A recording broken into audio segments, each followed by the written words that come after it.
Welcome to USA Global TV and Radio, where our mission is to provide education, entertainment, hope, and inspiration.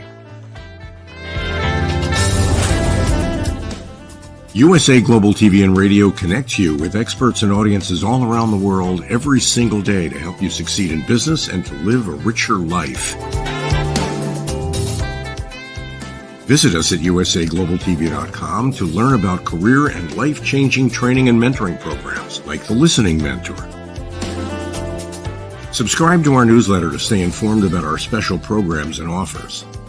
Discover how you can become a guest on one of our shows or a host or producer of a USA Global TV and Radio show of your very own. That's USA Global TV and Radio, where the doctor is always in.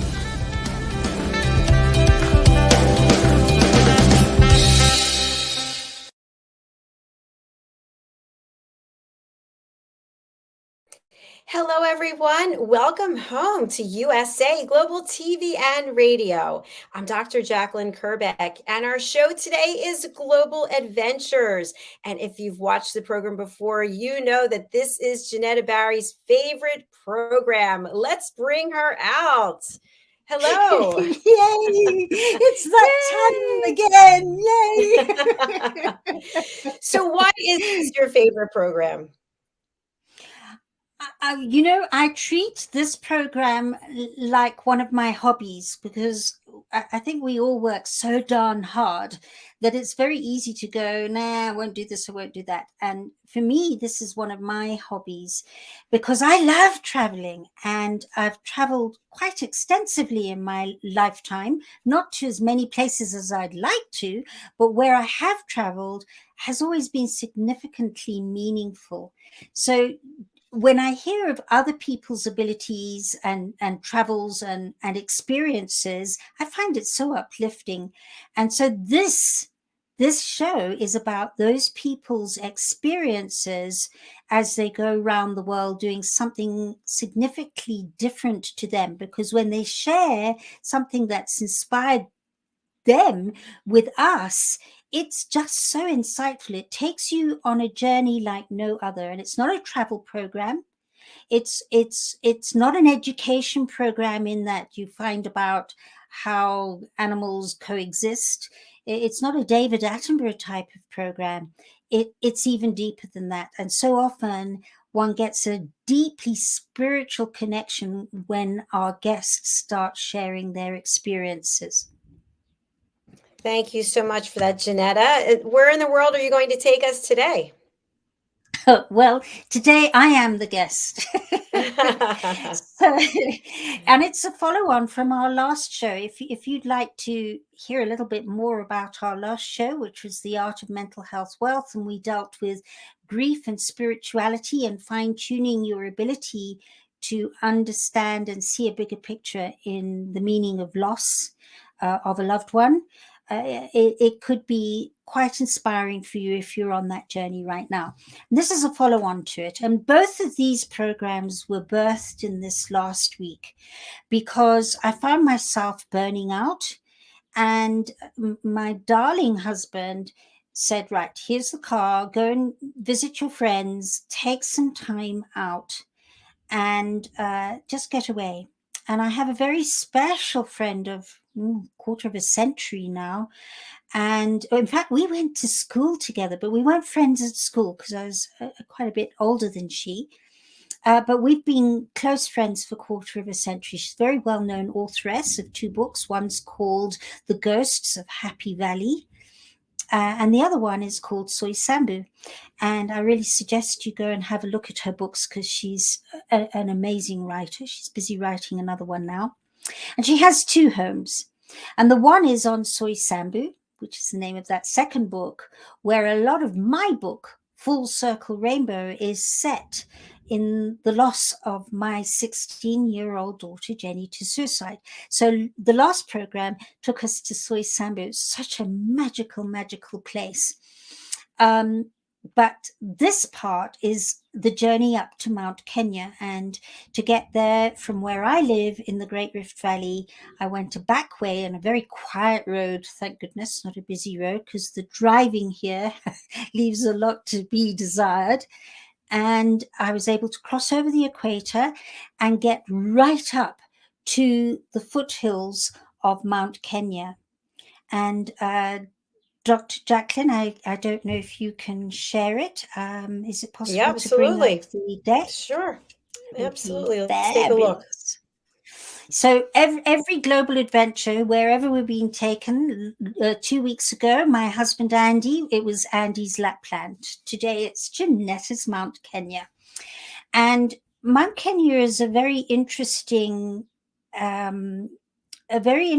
place to visit. It's the second highest mountain. So to give you an idea of where it is on that map, as you can see, there's Nairobi right there. And there's Mombasa, which I mentioned in, let me have a look. Yeah, there's Mombasa, which I mentioned in the last show. And here are all the different lakes. These are the Great Rift Valley lakes. That's, by the way, Dr. JACALYN, Lake Victoria, which is enormous. When you're on it, you think you're on the ocean. You can't see any land and you're in the middle of that lake. It's only showing part of the lake because the lake is shared by Uganda to the north, Kenya to the east, and Tanzania to the south. So that lake, Victoria, is shared by 3 countries. That's what was Lake Rudolph and is now known as Lake Turkana. It's really in the middle of nowhere. And as you can see, it goes in near Sudan and Ethiopia. Sudan is where there's quite a lot of action going on at the moment. But this is where our story is today. And by the way, we live here. So I had to travel from here right up past near Haruru Falls, which used to be called Thompson's Falls, who was one of the explorers of Africa, and on our way to a place called Nanyuki. That's Nanyuki there. And this is where Mount Kenya is. Nanyuki and that area are all in the foothills of Mount Kenya. And that's where our story is going today. It's an Jenetta? exceptional story. Yes. Sorry, we do have a comment from someone over on your LinkedIn. I don't know if you know There this you person. go. From Uganda. Chilangwa Mukuka. Hi, Prince. It's lovely to have you with us again. And welcome, Karibu, as we say in Swahili, for all our other people who are wondering what I'm actually speaking. Karibu means welcome, by the way, in Swahili. So yes, here we go. We're going to be journeying there. And I got to just short of Nanyuki. That is Mount Kenya from quite far up, as you can see. It used to be permanently covered in snow with, like Mount Kilimanjaro, with global warming, it only gets snow, well, it gets a fall of snow and a lot of it melts. But if it gives anybody any comfort, if you read the history books, Mount Kenya's snows have melted twice because there's been previous global warmings. This isn't our only first global warming. It's part of the cycle of life. So the big glacier of Mount Kenya has melted twice before now. This is the third melting. So just to give you an idea, Mount Kenya at 5199 meters is 17 and 57 feet. So that's about 2,500 feet lower than Mount Kilimanjaro, and it's an extinct volcano. I was taught at school that it's actually the plug of the crater, and it was much, much bigger. It originally rose an estimated 3 million years ago, last erupted an estimated 2.6 million years ago. And Mount Kenya National Park was formed in 1949, and in 1978 the site became a UNESCO Biosphere Reserve before finally being named a UNESCO World Heritage Site in 1997. So that's a bit of information. Look at that those are cyclists there cycling Beautiful. towards Mount Kenya. Isn't that beautiful? Just amazing. Amazing, amazing. Now, this is my friend Juliet's house and the view. She's got the view from her veranda It's looking quite small there. Actually, isn't Stunning. quite so small. There it is. That's her garden there. There's a dam at the bottom of the garden with some ducks in it. And that foliage here, I'm going to show you something just now, but that foliage there is part of the natural Mount Kenya forest. Due to overpopulation in Kenya, a lot of deforestation has happened, but this one's been kept, and a lot of the forest around another mountain range very close by called the Aberdare mountain range. The Aberdares, they are fenced in by electric fencing, and this part's partially fenced in, because what happens is the elephants, there's a lot of elephant in that area. In fact, there's elephant right in that bush. Although we didn't see it, it was present. And I'm going to show you how we know. We have another comment from one of your yes, LinkedIn friends. Yes. Oh, hello, Rebecca. Thank you. Rebecca is one of my teammates on Your Global Village. She's an authoress and a publisher, Dr. Jacalyn. Oh, hi, Rebecca. So I'm going to be able to show you a little bit later. We went walking with the dogs through the fenced electric fence and didn't realize how close the elephants were. When was that? Saturday. I think it was Saturday afternoon. But that's how close everything is there, and you can hear the animals again at night. This is the view. This is the sunrise from my veranda. I'm in a little cottage there, and yeah, that's Mount Kenya silhouetted, and it's all volcanic. Now, is anything done to the colors there? Or is that authentic? Those colors we just saw? That's authentic. That was authentic. Amazing, yeah. amazing.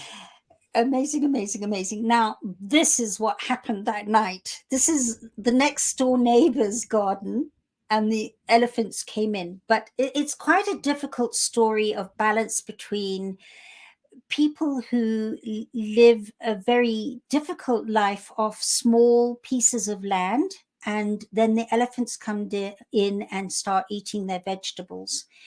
And so there's always a fierce battle there between the Kenyan people and these elephants. And sometimes the elephants come the worse off for it. And these elephants had come into our neighbor's garden. She's such an interesting neighbor. She puts on operas in Kenya, this lady. We went and had drinks with her the following night after these were taken. But this was in her garden. And I love she was visiting the word garden, because to me, garden is, we've got some tulips here. We've got this is enormous. Yeah, it's like a 20-acre garden with a dam and surrounded by wild animals. But it's a garden. It belongs to them around their house. It's such a good Beautiful point. Okay, and then just to give you some ideas of the animals around there that you don't get in other places. This is a very endangered animal. It's called the bongo. It's an antelope, very endangered, very rare to see, very rare sighting. You can see how beautiful he is, and his bongo, like the bongo drums. Now, you actually saw this creature and took a picture. No, this one isn't my picture, but having said that, I can proudly say that where we live in Naivasha, there's a farm that has bongos on it. And often when we're going to the shops, you should see me. I'm like a little child going, oh, they're bongos, they're on the other side. Stop. And Andy and I stop and go, bongos. So, yes. It's interesting how this bongo's antlers look like they're crossed or twisted. Yes. One wonders why they're made like that. I think maybe to get through, because it's very thick, heavy bush. The forest is heavy and thick and low. It's not high, not all high trees, and I would imagine it's so that it doesn't get stuck in bushes and so on. And of course, these markings here camouflage, and that's their camouflage in that bushy forest. It's all natural forest. And there are even natural cedars in that forest. And Juliet, it was like watching a child filled with delight, because the land they're living on was practically over-farmed by people. And about 15 years ago, a couple came in and bought out all these small little farms, small holdings from people, paid them fairly and handsomely, and turned it into like 20-30 acres. And it's taken all this time for the vegetation to naturally return. And the chopped down, because the cedars were chopped down for firewood for these farmers, the cedars are regrowing. The old stumps, they're starting to grow again. So walking around there was very inspiring to see how quickly, actually, if you think about it, nature does take over again. We think it's all about us, but actually nature's far more powerful than we We're just a realize. teeny part of it.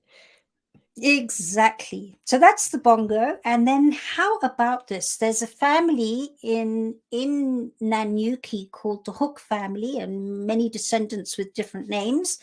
And they were the first to experiment with donkeys and zebras. So that's called a zonki, that little baby. So it's Zonky. half a Amazing. zonki, half, and I mean, we're talking about the last century, not like the end of the 18th, beginning of the 19th. No, let me get it right. The end of the 19th, beginning of the 20th century, the Hook family started breeding these zonkies. And they're very hardy because they've got half wild animal in them, and they're donkeys. And they're used to go up and down Mount Kenya, or they were in those days. I think they still do use them. And then, of course, there are the zebroids. Look at that. Wow, I've never seen anything like that. That's a horse and a zebra. Amazing. They don't all look as magnificent as that. They normally look more zebra than horse. It depends. But that's like a piebald zebra horse, and they're known as zebroids. That one's a particularly magnificent one. I thought, I have to use that one because I just love it. Stunning. I wouldn't mind one like that. So that's the sort of thing that happened with people starting to settle around Mount Kenya, was that experimentation with the wild animals. And then I'm going to take you on to a bit of history lesson, because in the 1930s, that area was being farmed by a lot of settlers who were brought in by the British government, and quite a few that came in from America as well. I mean, the Cotters have the most amazing safari. In fact, I must invite Calvin to come on this show, because I grew up with him and his cousin. They were like the boys next door, or his cousin was the boy next door. And his grandfather came from America in 1910 and brought Kodak and Eastman out to Kenya on safaris. And the very first safari film was done with Cotters and Kodak Eastman. Took it, safari film in Kenya. That's where safari films started. And so this is another story of an American lady in the 1930s who was a millionairess, married to a millionaire in Manhattan with daughters. And she just decided that she didn't want to be that anymore. And she took by boat to Kenya and came to Kenya, from Manhattan to Kenya, through to Mount Kenya. Her name was Rhoda Lewison, and she married Gabriel Prudhomme, who was pretty wealthy, and they got to Mount Kenya and bought this tiny little house from, and I forget her name, it's insignificant, not to her, of course, but she recently lost her husband and wanted to get his body back to UK to be buried. So the deal was that part of the payment for them to buy this land up in Mount Kenya was to ship his body back to UK to be buried. And so Rhoda and Gabriel bought this land, brought down the house, and built that instead. Have a look at that house. And, you know, every this is the 1930s, Amazing. in the middle of nowhere. You know, to get all those materials up to Mount Kenya in those days was quite something. And there are many bedrooms, all en suite, all with beautiful carpeting and beautiful fittings, and you know, princes and presidents and many famous people have been to there. And eventually she sold, and she sold in the late 1950s. Now, I don't know if anybody recognizes this actor, but this is William Holden. And she sold it to William Holden. Now, for our younger generation, William Holden was in the Bond movie Casino Royale. He's been in, I can't remember all the movies. He's been in so many movies, very, very well known. He's now passed on. He died actually desolate and alone back in the States. But he and another man, Ray Ryan. Now, Ray Ryan, another American, he was a Texas oil magnate and very well known as a playboy and prolific gambler, big gambler, billionaire. And he and William and another partner bought this house and turned it into an exclusive club known as the Mount Kenya Safari Club. So there you can see, this is in the late 50s, early 60s. They put up this special gate and the name. There's Mount Kenya in the background with its snow and those old Mercedes cars. Look at that, quite something. And that's what it looked like when I was a child, the gate. I think it's changed. I haven't been back for some time now. That's certainly what it looked like in the late 60s when I was a child. And there it is. There's the official sign. In the background, you can see the golf course. There's a golf course now. When they turned it into a club, there's the latitude, the longitude, altitude, 7,000 feet. It's very high up. Founded in 1959 for members and guests. Very, very exclusive. So that gives you that. Here is what it pretty well looks like now as dusk is coming in. And there it is with the swimming pool. Now, that swimming pool has an underground window too. So you can go and sit underneath the swimming pool and wave to people swimming by. If they go underwater, they can see you and you can see them, provided they're wearing goggles, of course. So it's really rather special treat to go there. And then, of course, William Holden and Stephanie Powers became an item. They were together for many, many, many years, also American actress. And they ended up settling at Mount Kenya Safari Club. They built bungalows to the side of that house. And they were in the farthest bungalow, right in the middle of the golf course there.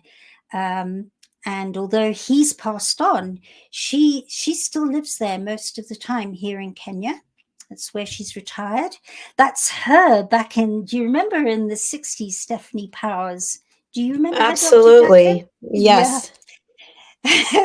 That's her in the late 60s, early 70s. And she didn't just sort of languish there. She decided, she saw what so many people call vanishing Africa because of overpopulation and carelessness and so on.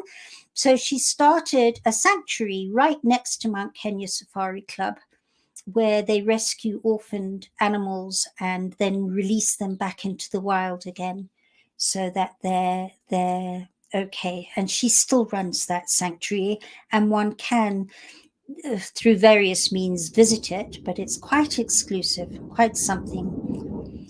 So now we go on to Jenetta, a 12-year-old girl as a fly on the wall, because what happened was, when I was 12, one of my school friends, her dad was assistant police commissioner here in Kenya. And I mean, I've got to be honest, there's no way my parents rubbed their shoulders with the rich and famous, like the rich and famous at Mount Kenya. It needs a lot of money. And the chances of me going there at the age of 12 was zilch until I was invited to go with my friend and her dad. And we traveled up to Mount Kenya when I was 12. And my friend and I were put into one of those bungalows to the one side of the main club. And look, we had it was just amazing. And we could just snap our fingers, and we could do whatever we wanted. We were given carte blanche at 12 years old. I just looked yes, it up, and it looks like the Fairmont Hotel Collection purchased it. I'll tell you about that just now. You'll get there. We'll get there. So one of the things that really struck me at 12, I think where I was fortunate on one side was that my parents were a lot older than any of my friends' parents. I was a real late child after two. I mean, my one brother is 19 years older than me, and my other is 8 years older than me. So I spent so much time in adult company that I learned, maybe that's where I learned to listen, Dr. JACALYN. I used to listen to all sorts of conversations.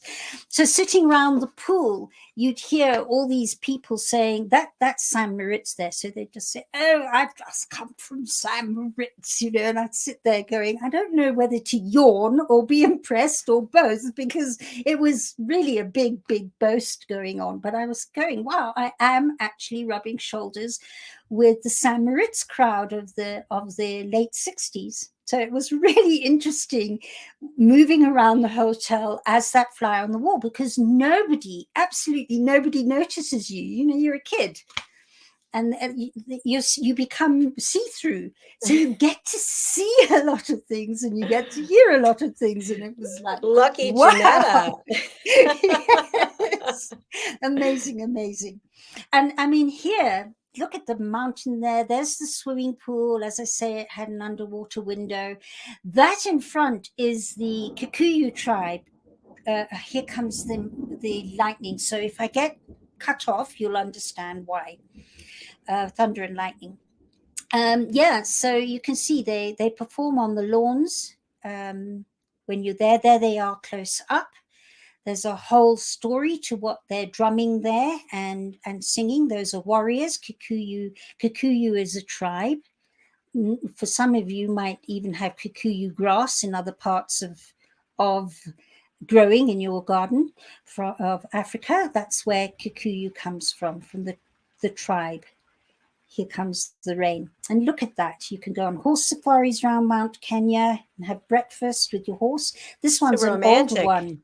Isn't it amazing? Now, here's an older picture with Mount Kenya in the background. Obviously, there's a ranger keeping an eye out for animals, but that's what you can do. And I hear the rain, Jenetta. Can you hear it? I hear it, yeah. I hope it doesn't get any heavier, because we've got palm tree leaf roof and it gets very noisy. So bear with me. I'll start shouting and you can't hear me.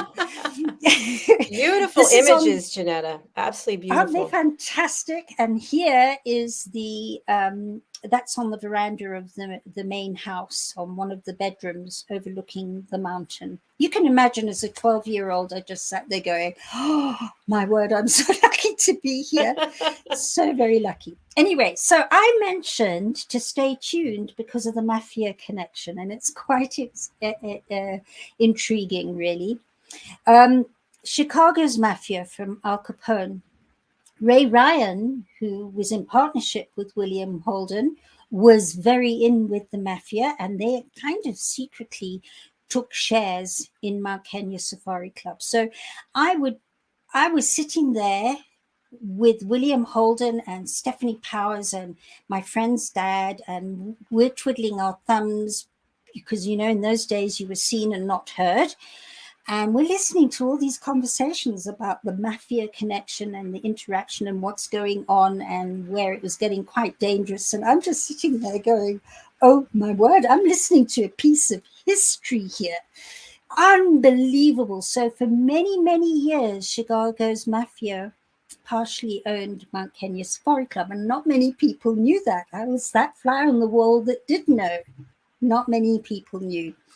And then finally, in what the mafia felt was a double cross, when he and William Holden sold Mount Kenya Safari Club. In 1977, Ray Ryan went to the gym at, now let me remember this, Evansville in Indiana. And when he came out and got in his car and started it up, it blew up and he was killed. So a lot of people reckon that was the mob, because he did whatever. I don't know the full story, but I was party to all these conversations and intrigues, because nobody realized I was actually listening at 12. And I didn't tell many people. I kind of got a sense it might be an idea to just keep quiet. I think so. I did. So that's 10 plus for listening skills. Yeah. And discernment. So the next person on the left that it was sold to was Tiny Rowland, the British entrepreneur who owned Lonhro. He was very much in with the politicians, and Tiny bought it for a while. Not a very popular man either. And then after that, to Adnan Khashoggi, the arms dealer, he bought Mount Kenya Safari. So it went from mafia to a not so kosher British businessman, Tiny Rowland, and then through to Adnan Khashoggi with all his arms deals. And there hangs another tale, but I don't know whether I really should share it here on USA Global TV. I'll reserve judgment for the moment. So that's where it was handed on to, and then it was sold to Fairmont. Fairmont took it on, but now it's actually owned by a billionaire, Kenyan billionaire, known as Humphrey Kariuki. He now owns Mount Kenya. It was sold either last year or the year before last by Fairmont through to Humphrey Kariuki. So did they keep the name? Yes, it's still called Mount Kenya Safari Club. The rich and famous still rub shoulders there. I know that most American presidents have been there. Definitely Kofi Annan and all those types of politicians have been there. Just you name it. Where does one fly into to get there, Jenetta? Well, you'd initially fly into Nairobi and then you'd take a light airplane to Nanyuki Airport. Yeah. So it's not that easy to get to. No, not that easy. And in the early days, it was not easy at all. In the late 50s, it really was a safari to get there. Quite a safari. Fascinating. And I know princes, British princes, European princes, Prince Bernard of, Belgium? He's been there. Prince Philip. They've all been there. And stayed there. It's really quite exclusively amazing, and it's the most amazing experience. And then just to end off, this is our journey from Mount Kenya down to Soisambu, and very close by on the way down is a huge ranch for rhinos called Solio Ranch, and that's only 2. We saw about 30 rhinos, and that really gladdens my heart, because rhinos have been, these will be northern white, I would imagine. We'd have to get my very special friend Kez to back me up on this, because I'm doing a bit of this. But the fact that there were so many so close to the fence, because this is hundreds of acres of ranch, and they were patrolling the fence, keeping an eye on these, because as you know, the rhinos have been very badly poached for the eastern market over the years. So they're all intact. Their horns haven't been sawn off, they're really very happy there. So that really filled my heart on our journey down to soy sambu. So if any of you didn't see the previous show, please do tune in and look at the last show, which starts with our arrival at soy sambu down in the Great Rift Valley. Such a beautiful, precious place. So that's basically my presentation for today. What a way to spend your time. It's absolutely magnificent. It's amazing. Yeah, it was like, this is why I cannot leave this country, because it is so rich. You don't see things like that behind the green screen, I'll tell you that much. No. I mean, I'm really sharing this with you because, you know, my father poured every single penny into his record producing business. And for those of you who are in the music industry, it's a tough industry. And so every penny went into that. In fact, I know for a fact he mortgaged our house twice for that recording studio. So every penny counted in our household. So my Kenya Safari Club and our family didn't kind of qualify really. And I remember when I was invited to go, my dad took me, there's a very special street in Nairobi known as Bazaar Street. Its real name is Biashara, which means market. And he took me down Bazaar Street, Biashara Street, to a little Indian shop that sold suitcases. He said, "You can't go with the suitcase we have. We're buying you a new suitcase." And I remember being like, wow, I've got a brand new suitcase. And off I went with my brand new suitcase for this experience of a lifetime, really, that I don't think many children have experienced that way, because I was right in with William Holden and Stephanie Power, sitting in the same room with them, listening, and Ray Ryan and all of them. It's amazing what you have seen and heard in your life that you had to keep to yourself. And years later, here you are on a television show showing the world. I love it. Yes. I mean, when I was driving along with Juliet, we were visiting various people that we mutually knew, and we drove past Mount Kenya, and she didn't know about the mafia connection. And of course, she's full of writing about the history of Kenya, and she went, "Oh my word, that's such an amazing story." And then I went, "You know what it is? It's a USA Global TV story." So we do have another comment from your friend Rebecca. Thank you for sharing, Jenetta. Rebecca. This has been fascinating. I know it should be a part of your story. This is so true. I've been gathering them in note form for some months now, and thank you for reminding me to add it. Thank you, Rebecca. And Jenetta, I said this on the last show, it's just so heartwarming and impressive. You put so much time and effort and love into what it is that you share with us, and I really respect you and appreciate you for that. Oh, it's just such a pleasure. It brings me to life, and if it can, again, make a person's day brighter and give them an idea that there's more than what's happening in front of their nose with all that isn't working around the world, then that's what we're about. So an honor and pleasure. Absolutely. Any idea what will be presented for the next Global Adventures in 2 weeks? No. It's, you know, normally I've got my next guest, and it's actually available, probably because I've been away taking it easy. But if you have an amazing, and it doesn't have to be an amazing, it's amazing for you. If you have a story to share or to tell, it might even be in the next town, or it doesn't matter where it is or why it is. It's what it meant to you that you would like to share as part of our global adventure that has a deep meaning for you.